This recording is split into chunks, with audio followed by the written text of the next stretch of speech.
Abşeronda dəhşətli hadisə baş verib. İlkin məlumata görə 35 yaşlı Heybət Quliyev sağlanma nəticəsində həyatını itirib.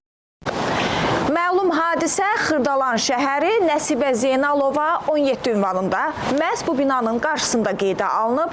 35 yaşlı Heybət Quliyev öz tanışı tərəfindən bu binanın qarşısında boğazı kəsilərək qətlə yetirilib.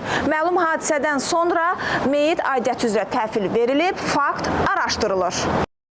Məlumata əsasən Heybət Quliyev 3 tanışı ilə birlikdə kafedə oturaraq çay içirmiş. Məlum qətl hadisəsindən öncə tərəflər məhz bu kafedə və bu masada çay süfrəsində əyləşiblər. Lakin aralarında yaranan mübahisə zəminində kafe rəhbərliyi onları kafedən uzaqlaşdırıb və hadisə də məhz kafenin yaxınlığında binanın qarşısında törədilib. Demişəm, qardaş, xahiş eləyirəm, durun tərk edin kafeni. Mənim mamamın təzyiqi qalxıb, mən mamanın təzyiqinə görə evə getməliyəm. Bəs hadisədən sonra necə xəbər tutdunuz? Nə bildiniz ki, həmin onu bıçaqlayıblar? Yox, mənim hadisədən xəbərim yoxdur. Ərazidə yaşayan sakinlərin sözlərinə görə Heybət Quliyev ailəli olub, 2 övladı varmış. Onun ailənin tək övladı olduğu bildirilir. Qeyd olunur ki, mərhumun körpə övladlarından biri cəmi bir neçə gün əvvəl dünyaya gəlib, təxminən 3-5 gün öncə.